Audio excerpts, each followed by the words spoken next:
السلام عليكم ورحمة الله وبركاته.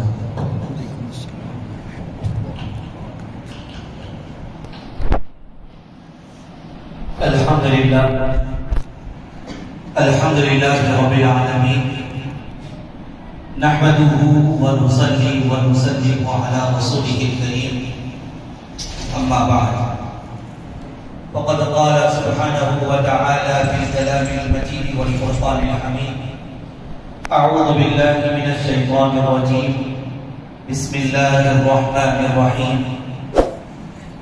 ألا إن أولياء الله لا خوف عليهم ولا هم يحزنون.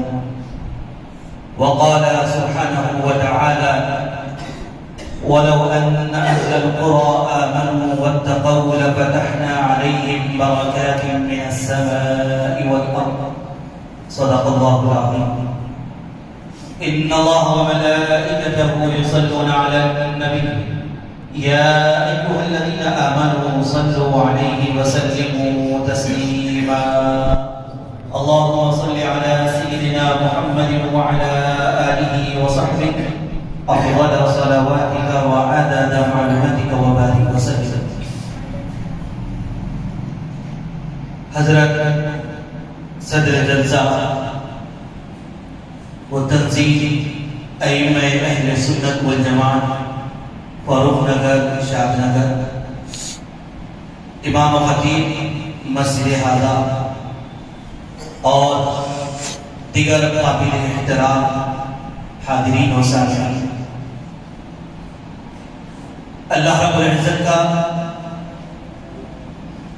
ہمیں شکر ادا کرنا ہے کہ اس کے ایک نیک بندے کی سیرت سننے اور سنانے کے لیے جمع ہونے کا موقع ملا۔ یقیناً صدارتی خطاب میں جو کہا گیا کہ آج نسل نو کو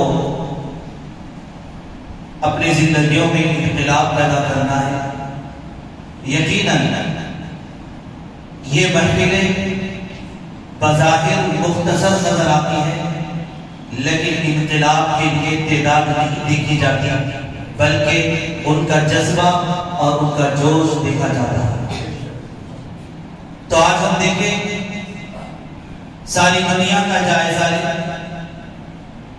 تو یہ چیز ہمیں معلوم ہوگی کہ جہاں پر نفسانی خواہشات کا ذکر ہو، جہاں نفسانی خواہشات کی تکمیل کا موقع ہو، وہاں پر اجتماع ضرور ہوتا ہے مگر تکلیف کا ہوتا ہے۔ اس کے برخلاف جہاں اللہ اور اللہ والوں کی محفلیں منعقد کی جاتی ہیں، وہاں تعداد بظاہر کم نظر آتی ہے، لیکن وہ اللہ کے خوف اور نبی کی محبت کو عام کرنے والی ہوتی ہے، اسی وجہ سے وہ کامیاب و کامران ہوتی ہے۔ تو آج ہم اپنی زندگیوں میں انقلاب پیدا کرنے کے لیے یہاں پر جمع ہوئے، سب قابل مبارکباد ہیں، اس میں تعاون کرنے والے اور اس کو پروان چڑھانے والے اور اس کے تمام ذمہ دار یقیناً قابل مبارکباد ہیں۔ اللہ تبارک و تعالیٰ سے تو یہی دعا ہے کہ اس کو تادیر سلامت قائم و دائم رکھے۔ آج ہمارے لیے خاص طور پر جو اہل سنت والجماعت اور اس جماعت سے تعلق رکھنے والے لوگ اس دنیا میں بہت سارے ہیں، لیکن ان میں یکجہتی کی ضرورت ہے، اتحاد اور اتفاق کی ضرورت ہے، جس کو ہم اس طرح کی محفلوں کے ذریعے قائم کر سکتے ہیں۔ چنانچہ اللہ تبارک و تعالی سورہ یونس میں ارشاد فرماتے ہیں: الا ان اولیاء اللہ لا خوف علیہم ولا هم يحزنون۔ آگاہ ہو جاؤ کہ اللہ کے دوست، ان پر نہ کسی قسم کا خوف ہے اور نہ وہ رنجیدہ ہوتے ہیں۔ الذین آمنوا وکانوا یتقون، کہ اللہ والے وہ ہوتے ہیں جو تقوی و طہارت کو اختیار کرتے ہیں. لَهُمُ الْبُشْرَى فِي الْحَيَاةِ الدُّنْيَا وَفِي الْآخِرَةِ. ان اللہ والوں کے لیے دنیا اور آخرت میں خوشخبری ہے. لا تبدیل لکلمات اللہ. اللہ تبارک و تعالیٰ کے کلمات میں کسی قسم کی کوئی تبدیلی نہیں.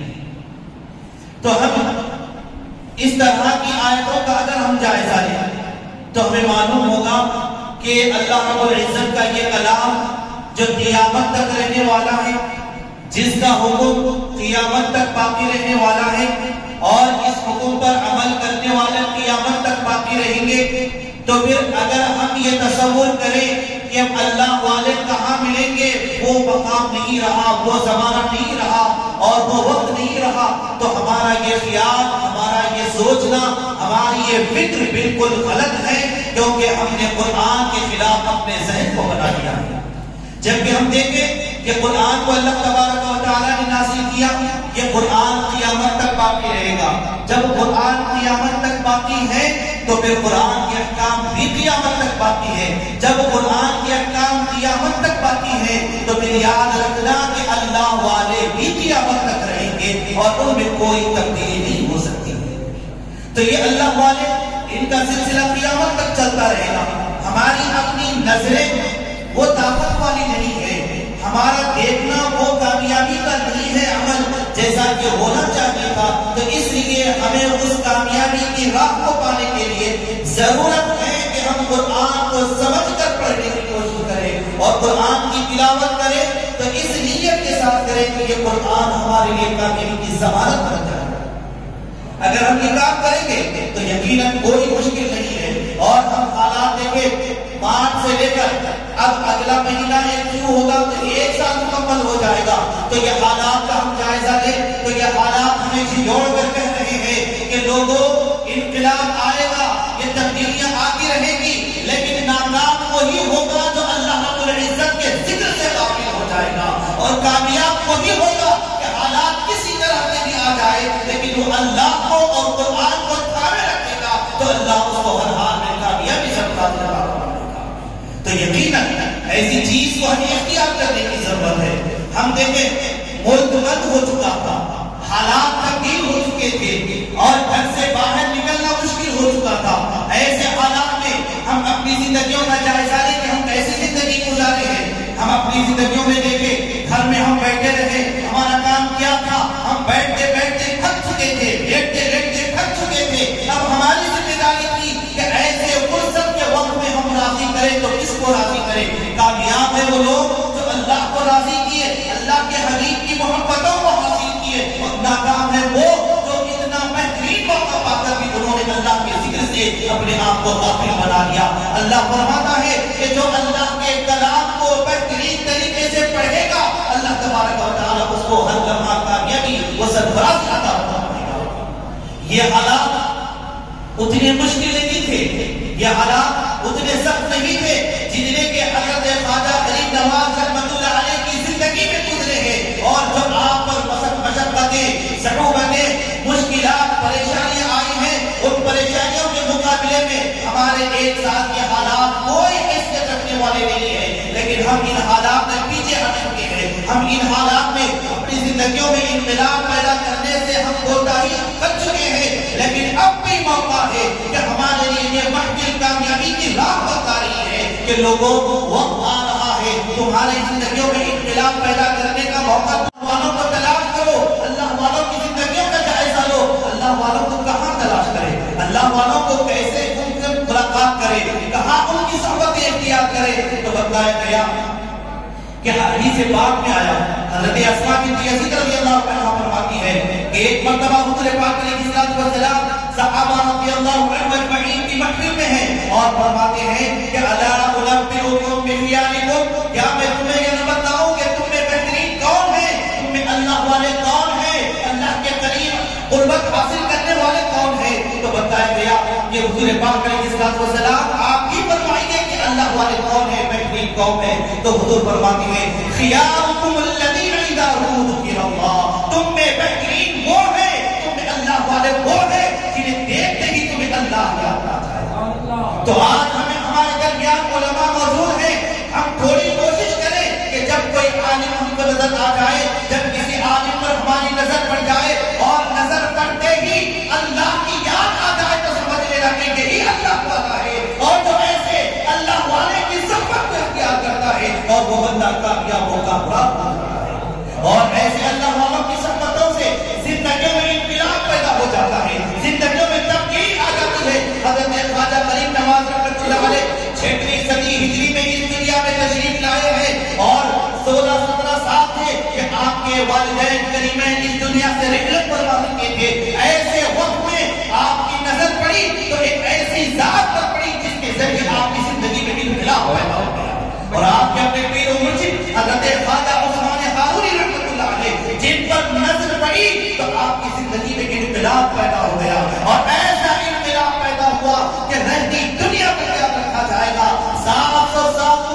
کہ جو بندہ کسی سے محبت کرتا ہے اور یہ محبت محض اللہ کے لیے ہو تو اللہ اس کو دنیا میں بھی کامیاب کرے گا اور اس کو آخرت میں بھی کامیاب کرے گا۔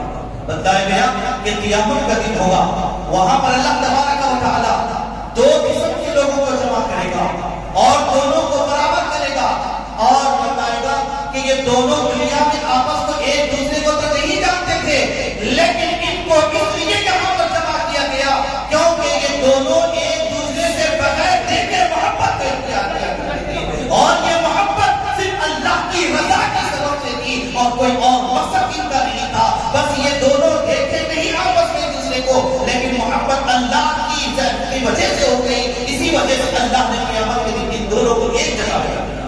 تو لوگوں ہمیں وہ کامیابی حاصل کرنا ہے، قیامت کے دن ہمیں جمع ہونا ہے، قیامت کے دن ہمیں یکجا ہونا ہے، تو ان کے ساتھ ہو جائے جو اللہ کے قریب ہو کر اللہ کی رضا حاصل کر چکے ہیں اور اللہ کی نبی کی محبتوں کو اختیار کر چکے ہیں۔ لیکن ہماری زندگی کا معاملہ برعکس ہے، ہماری زندگی کا طریقہ الٹا ہے، ہماری زندگی کا طریقہ کچھ اور ہے۔ جب کہ ہم کو حکم دیا گیا کہ تمہارا اٹھنا بیٹھنا اللہ اور اس کے رسول کے مطابق ہو جائے، شریعت و طریقت کے مطابق ہو جائے، لیکن ہم چاہتے ہیں کہ ہمارا اٹھنا بیٹھنا یہودیوں کی طرح ہو جائے، ہمارا بولنا چلنا ہمارا ہر عمل یہودیوں کے مشابہ ہو جائے، اور آج یہی چیز ہمیں نظر آ رہی ہے، ہم کہیں اور نہ جائیں۔ حالات برے سے برے ہو چکے تھے، اب تبدیلی کی طرف آ رہے ہیں، لیکن کل کی جو تاریخ گزر چکی ہے جس کو 14 فروری کہا گیا ہے، ہم شہر کا جائزہ لیں اور شہر کے حالات کا جائزہ لیں اور وہاں کی جو تصاویر ہمیں نظر آ رہی تھی، اللہ نے فرمایا کہ مومن کی پہچان یہ ہے کہ وہ اپنی نظروں کو نیچے رکھ کر چلتے ہیں، لیکن آج ہم دیکھیں کل کی تاریخ میں ہم دیکھیں تصویروں میں ہمارے کچھ بھائی ایسے نظر آ رہے ہیں جن کا آپس میں کوئی رشتہ نہیں، جن کا کوئی تعلق نہیں، لیکن یہ محبت کے نام پر انہوں نے غلط رواج کو اختیار کیا ہے اور آپس میں اختلاف کو اختیار کیا۔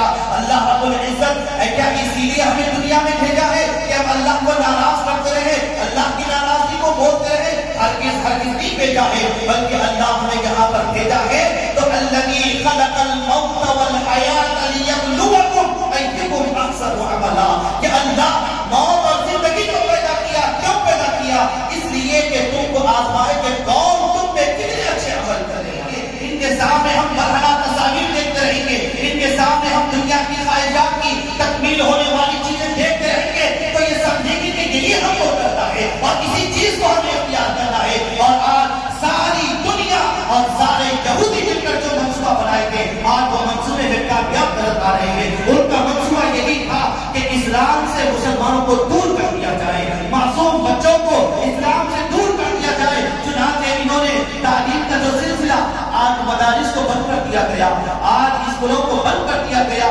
اور یہ معصوم بچوں کو جو تعلیم کا بہانہ ہے، ایک فون کے ذریعے ان کو تعلیم دلوائی جا رہی ہے۔ اگر ہم فون کا جائزہ لیں، ان کی تعلیم کا جائزہ لیں تو 40 منٹ کا 1 گھنٹہ ہوتا ہے، اور اگر ہم اپنے ماتھے پر اپنے دل پر ہاتھ رکھ کر سوچیں تو بتائیں کہ ان 40 منٹ میں یہ بچے کس طرح صحیح وقت کتنا استعمال کریں۔ اگر تھوڑا سا فکر کرے، تھوڑی سے تدبر کے ساتھ ہم غور کریں تو 5 سے 10 منٹ یہ اپنے 40 منٹ میں اس تعلیم کی طرف دے رہے، باقی کا وقت تو بس آواز چل رہی ہے، اپنی آواز آنے کے لیے وہ آلہ بند کر دیتے ہیں اور پھر وہ فون پر گیم کا استعمال کرتے ہیں، کھیل کا استعمال کرتے ہیں اور دوسری چیزیں دیکھنے کے لیے اپنے وقت کو صرف کرتے ہیں۔ کیوں؟ اس لیے کہ ان کو ان کے بڑوں نے یہی راستہ بتایا۔ تو اس لیے ہمارے لیے ضرورت ہے کہ ہم اپنی ذمہ داری کو سمجھیں، اپنے بڑے ہونے کا حق ادا کرنے کی کوشش کریں۔ یہ بڑے ہونے کا حق ادا کرنے کے لیے ضرورت ہے کہ بزرگان دین کی زندگیوں کا ہم جائزہ لیں۔ یہ بزرگان دین ایسے ہی وجہ سے نہیں پہنچے، ایسے ہی ان کو مقام نہیں ملا، بلکہ اللہ تبارک و تعالیٰ کے پیارے حبیب صلی اللہ علیہ وسلم فرماتے ہیں، بخاری شریف اور مسلم شریف کی حدیث پاک ہے، حضرت سیدنا ابو ہریرہ رضی اللہ عنہ راوی ہے، فرماتے ہیں کہ اللہ تبارک و تعالیٰ جب کسی بندے سے محبت کرتا ہے تو حضرت جبریل امین علیہ السلام کو آواز دیتا ہے اور بھی فرماتا ہے کہ جبریل اللہ تعالیٰ بندے سے محبت کرتا ہے، تم بھی محبت کرو۔ پھر حضرت جبریل امین علیہ السلام اللہ کا حکم سے آسمان میں رہنے والے فرشتوں سے فرماتے ہیں کہ فرشتوں اللہ تعالیٰ بندے سے محبت کرتا ہے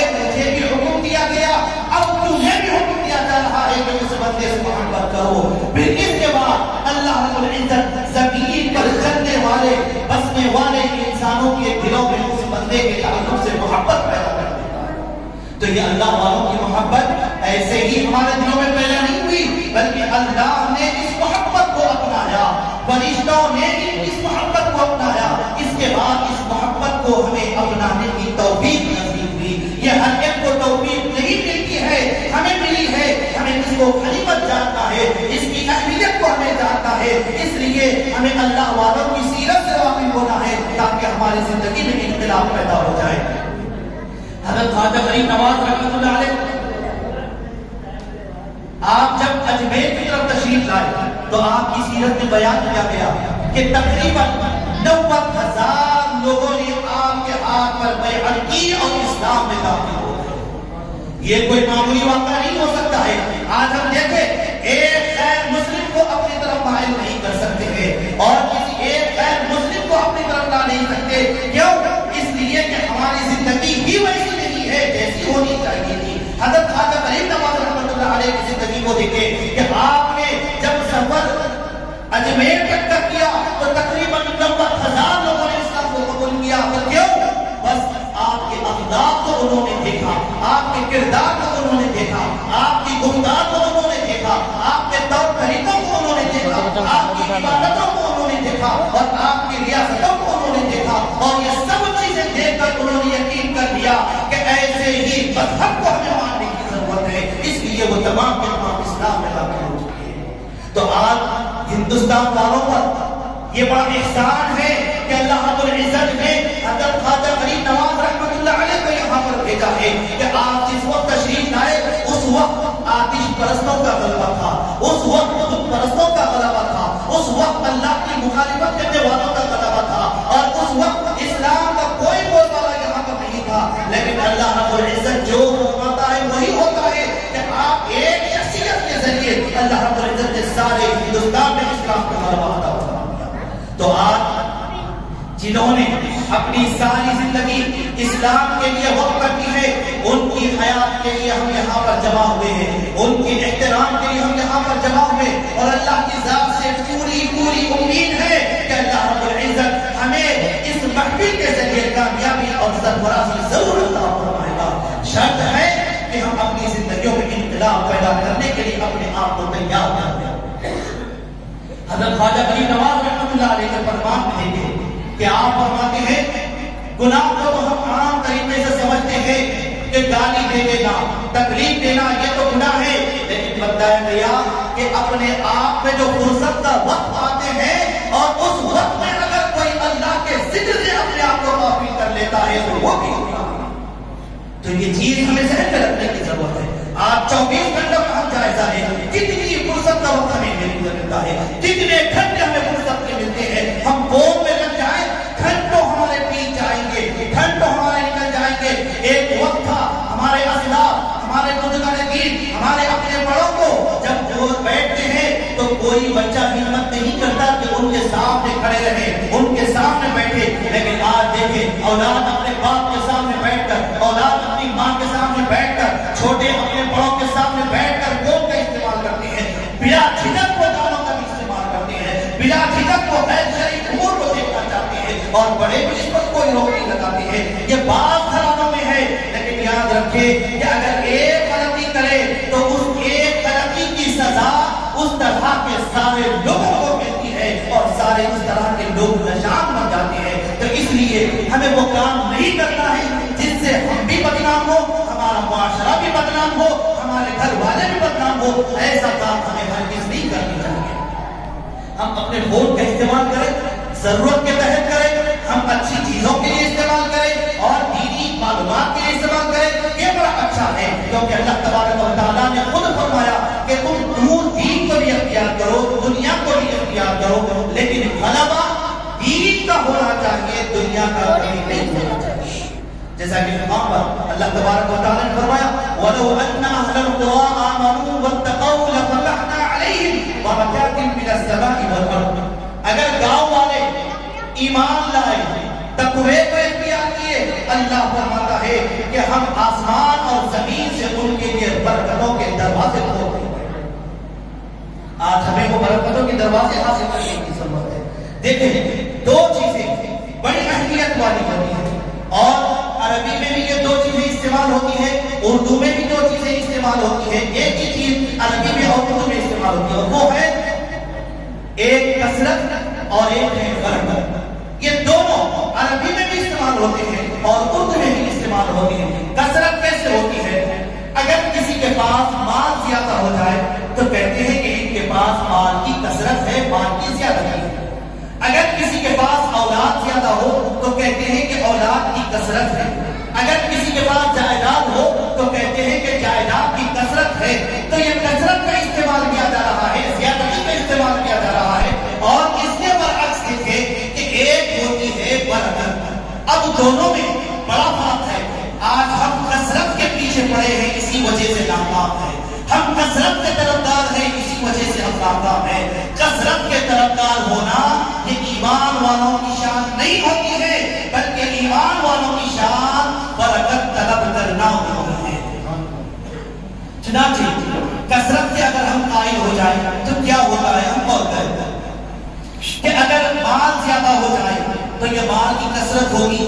اب ہمارا یہ تصور ہوتا ہے، ہمارا یہ خیال ہوتا ہے کہ مال اگر ہمیں بے حساب مل جائے اپنی خواہشات پوری ہو سکتی ہے، اپنے مسائل پورے حل ہو سکتے ہیں۔ تو یاد رکھیں، لکھ پتی موجود ہے، کروڑ پتی موجود ہے، ارب پتی موجود ہے، اور ان میں اور دوسروں میں کیا فرق ہے؟ جو پیسے رکھنے والے ہیں، جن کے پاس پیسہ نہیں ہے، دونوں کی زندگیوں میں تو کوئی فرق ہونا چاہیے۔ اگر ہم سمجھیں کہ کثرت سے مال سے ہی سب کچھ ہو سکتا ہے تو امیروں کی زندگی دیکھیں، ایک فقیر اور مزدور کی زندگی دیکھیں، دونوں کی زندگی میں کتنا بڑا فرق ہوتا ہے۔ غریب مزدور یہ بھی انسان، امیر وہ بھی انسان۔ اس کے امیر کے پاس کثرت ہے، غریب کے پاس کثرت نہیں ہے۔ امیر کے پاس مال ہے، غریب کے پاس مال نہیں ہے، مزدور کے پاس مال نہیں ہے۔ لیکن جب رات کا وقت ہوتا ہے کہ مزدور ایک درخت کے نیچے سایہ حاصل کرتے ہوئے یا پھر کڑی دھوپ کے موقع پر دیکھے درخت کے نیچے سایہ حاصل کرتے ہوئے اپنے ہاتھ سے ٹیکا لگا کر وہ سو جاتا ہے، بڑی میٹھی نیند کو غریب و مزدور سوتا ہے۔ اور ادھر امیر جس کے پاس اے سی والا کمرہ ہوتا ہے، سکون کا کمرہ ہوتا ہے، عیش و عشرت والا بستر ہوتا ہے، لیکن اس کے پاس سکون کی نیند نہیں رہتی ہے۔ وجہ پوچھی گئی تو بتایا گیا کہ وجہ یہی ہے کہ غریب کے پاس کچھ نہیں ہے اسی لیے سکون ہے، امیر کے پاس سب کچھ ہے اسی لیے اس کے پاس سکون نہیں ہے۔ تو اس لیے ہمیں کثرت کے پیچھے نہیں جانا ہے بلکہ برکت کو ہمیں اختیار کرنا ہے۔ اب برکت کیا ہوتی ہے؟ جیسا کہ بعض لوگوں کا یہ ذہن ہے، دنیا والوں کا یہ ذہن ہے، جو دنیا کو اپناتے ہیں، جو مال کو اختیار کرتے ہیں، کثرت کے پیچھے پڑتے ہیں، ان کا یہ ذہن بنتا ہے کہ جن کے بعد 6-7 بچے ہو جائے، 2-4 ہزار یا 5-10 ہزار ان کی تنخواہ ہو جائے تو ان کا گزارا کیسے ہو سکتا ہے؟ ان کو تو بے حساب کمانا چاہیے تھا۔ لیکن ایسے لوگوں کی سوچ اور افسوس ہے کہ وہ اپنی زندگی کے مقابلے میں ان کی زندگی کی کوئی اہمیت نہیں ہے، جبکہ یہ زندگی جو 2-4 ہزار میں 5-10 ہزار میں سکون کی گزارتا ہے وہ لاکھوں روپے میں سکون کی نہیں گزارتا ہے۔ کیسے؟ ہم اس کا بھی جائزہ لیں کہ جہاں پر بچوں کی کثرت ہو، مال کم ہو، لیکن اس باپ کو دیکھیں وہ اپنے بچوں کو کم غذا تو کھلا سکتا ہے لیکن اس پر قرضے کا بوجھ نہیں رہتا ہے، وہ سکون کے ساتھ رہتا ہے، وہ سوتا بھی ہے تو سکون کے ساتھ سوتا ہے، اٹھتا بھی ہے تو سکون کے ساتھ اٹھتا ہے، اور لوگوں کے سامنے چلتا پھرتا ہے تو بڑے اچھے انداز میں چلتا پھرتا ہے، اور یہ خیال رہتا ہے کہ میرے بچے بہت ہیں، میری خواہشات کی غذائیں تو ان کو نہیں دے سکتا، لیکن اللہ کا کرم ہے کہ میں ان کو وقت پر کھلا رہا ہوں، وقت پر پلا رہا ہوں، اس کے باوجود مجھ پر کوئی چیز کی ذمہ داری نہیں ہے۔ اس کے برخلاف امیروں کو دیکھیں جو لکھ پتی ہے، کروڑ پتی ہے، ارب پتی ہے، جن کے پاس قیمتی گاڑیاں ہیں، جن کے پاس عیش و عشرت کے سامان ہے، جن کے پاس سب کچھ ہے، لیکن ان کے بینکوں کے جائزہ لے تو معلوم ہوگا کہ کروڑوں کے قرضے ان کے نام پر لگے ہوئے ہیں۔ مہینہ ختم ہونے کا وقت آتا ہے تو بڑے بے چین ہو جاتے ہیں، بستر سے جسم دور ہو جاتا ہے اور فکر میں رہتے ہیں کہ میرا قرضہ کیسے ادا کیا جائے، میرے قرض کی قسط کیسے ادا کی جائے، اور یہ فکر اس غریب کے پاس نہیں ہے۔ کیوں؟ اس لیے کہ یہ غریب کثرت کا قائل نہیں ہے بلکہ یہ برکت کا قائل ہے، اور وہ امیر جو کثرت کا قائل ہے، برکت کا منکر ہے، اور اللہ نے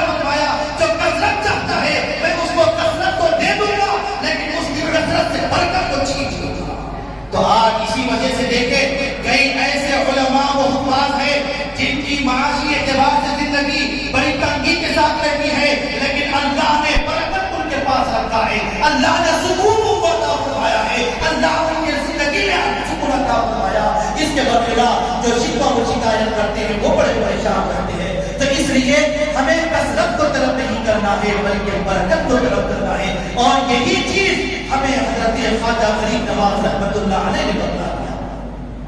آپ کے پاس وراثت میں پنچکی ملی تھی، وراثت میں باغ ملا تھا، یہ کثرت آپ کے پاس تھی، یہ مال آپ کے پاس تھا، یہ عیش و عشرت آپ اس سے حاصل کر سکتے تھے، سکون کے راستے آپ اس کے ذریعے لے سکتے تھے، لیکن آپ نے اس کو وقف کر دیا، اس کو قربان کر کے آپ نے دنیا تک کے در دے دیا کہ لوگوں تم برکت کے قائل ہو جاؤ تو اللہ تمہارے مقدر تک تمہیں ضرور عطا فرمانے والا ہے. اگر تم کثرت سے طلبگار ہو جائیں گے تو پھر تم در در کے ہو جائیں گے، کوئی تمہیں پوچھنے والا نہیں رہے گا.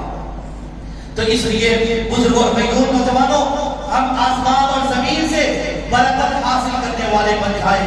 دیکھیں ایک مرتبہ ایک شخص مدینہ منورہ میں پہنچا، وہ صاحب نصاب ہے، زکات کی رقم لے کر پھر رہا ہے مدینے کی گلیوں میں، اس کو کوئی گلی ایسی نہیں مل رہی ہے، وہ چپا چپا تلاش کر رہا ہے کہ سرکار کے شہر میں، اس مبارک شہر میں، اس مبارک گلیوں میں کوئی ایک ایسا شخص مل جائے جو زکات دہندار ہے تو میں اپنی زکات اس کو دے دوں گا. وہ جہاں جہاں جاتا ہے، جس سے پوچھتا ہے تو کہتے ہیں کہ ہمیں زکات کی ضرورت نہیں، ہم لینے والے نہیں بلکہ ہم دینے والے ہیں. تو وہ کہتا ہے کہ میں نے سارے مدینے کی گلیوں کو چھان دیا اور سارے مدینے کے شہر کو میں نے دے دیا، تو مجھے کہیں پر لینے والا نہیں ملا ہے بلکہ جو کوئی مجھے ملا مجھ سے دینے والا ہی ملا ہے. تو یہ ہے مصطفیٰ کے شہر کی عظمت کہ وہاں پر دینے والے ملتے ہیں، دینے والے نہیں ملتے ہیں. تو اس لیے ہمیں دینے والے بننا ہے. دینے والے بننے کے لیے کثرت کی ضرورت نہیں ہے بلکہ برکت کی ضرورت ہے.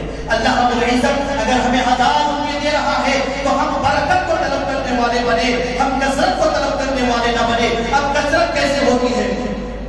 اب دیکھیں ہم مارچ یعنی پچھلے سال کا ہم جائزہ لیں کہ ہمارے اپنے مسلمان، ہمارے اپنے نوجوان اور دوسرے مذہب کے ماننے والے بھی بڑی بڑی کمپنیوں میں نوکریاں کر رہے ہیں، کی جا رہی تھی، ان کو مزہ لگا دیا گیا، ان کو چسکا لگا دیا گیا اور ان کو بتا دیا گیا کہ تم اپنے لباس کو بدل لو، اپنے چہرے کو بدل لو، اپنے ظاہر کو بدل لو، اپنے آپ کو اسلام کی مخالفت کرنے والے بن جاؤ تو تمہیں 1000 روپے کی نوکری مل جائے گی، تمہیں بے حساب پیسہ مل جائے گا، تمہیں عیش و عشرت والی کرسیاں مل جائے گی اور تم اپنے ہاتھ کی انگلیوں کو حرکت دو تو ساری دنیا کا تم جائزہ لے سکتے ہیں. ایسا مزہ لگا کر ان کو رکھ دیا گیا.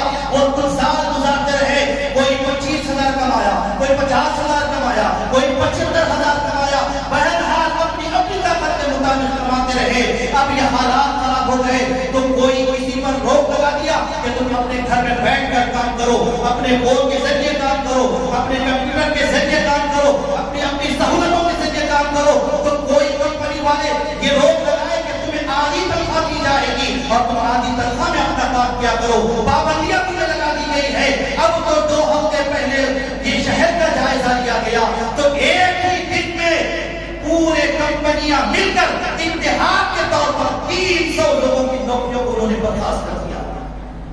اب دیکھیں جب 300 نوکریاں ان کی برخاست ہوئی 300 لوگوں کی تو ظاہر سی بات ہے کہ 300 گھرانے کیا وہ کمزوری کی طرف نہیں آئے؟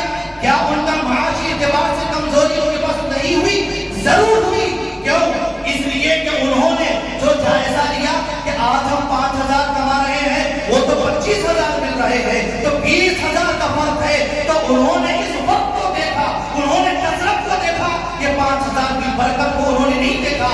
اور وقت آیا جب یہ بھیڑ بڑھتی گئی تو جب یہ نوکریاں برخاست ہو گئی تو آج ان کی زندگیوں کا جائزہ لے. وہ پریشان کر رہے ہیں، وہ درد کر رہے ہیں کہ ان کو نوکری مل جائے. وہ اگر 10,000 کی بھی نوکری ملے گی تو وہ کرنے کے لیے تیار ہے. تو لوگوں اس سے پہلے ہمیں اپنی زندگی کا جائزہ لینا ہے کہ وقت سے پہلے ہم جیسے تھے آپ کی ویسے ہی ہے. وقت سے پہلے ہمارا روزگار جیسا تھا آپ کی روزگار ویسے ہی ہے. بلکہ اللہ کی رحمت، اللہ کا کرم ہے کہ پچھلے سال سے بنسبت ہمارے روزگار میں اور اضافہ ہوا ہے. کیوں؟ اس لیے کہ ہمارے بڑوں نے ہم کو یہ سکھلایا ہے کہ تم کثرت کے پیچھے نہ پڑو، برکت کے پیچھے عطا فرمائے گا. اللہ تعالیٰ سے دعا ہے کہ مولا ہم تمام کی گناہ صغیرہ اور کبیرہ کی بخشش فرما دے. مولا ہم تمام بیماروں کو صحت، عافیت، تندرستی عطا فرما. مولا اس جلسے کے معاونین اور مشارکین اور صدر جلسہ دیگر تمام ارکان کو صحت، عافیت، تندرستی اور سلامتی کے ساتھ رکھنا۔ مولا اس وقت یہاں جتنے موجود ہیں مولا ان تمام کی تیری جائز مقاصد کی تکمیل فرما۔ مولا ہم تمام میں ہر ایک کو تجھے راضی کرنے اور نبی کریم علیہ السلام کی خوشنودی حاصل کرنے اور تمام اللہ والوں سے سچی عقیدت و محبت کو اختیار کرنے کی توفیق عطا فرما۔ مولا حضرت خواجہ غریب نواز رحمۃ اللہ علیہ کے نقش قدم پر چلنے کی توفیق عطا فرما۔ مولا ہمارے مال میں، عمر میں، اولاد میں، کاروبار میں، گھروں میں، رزق میں برکت عطا فرما۔ مولا ہمارے والدین کو سلامت، عافیت، تندرستی کے ساتھ کر۔ مولا جتنوں کے والدین گزر چکے مولا ان تمام کی قبروں کو نور سے منور فرما دے، ان تمام کو اعلیٰ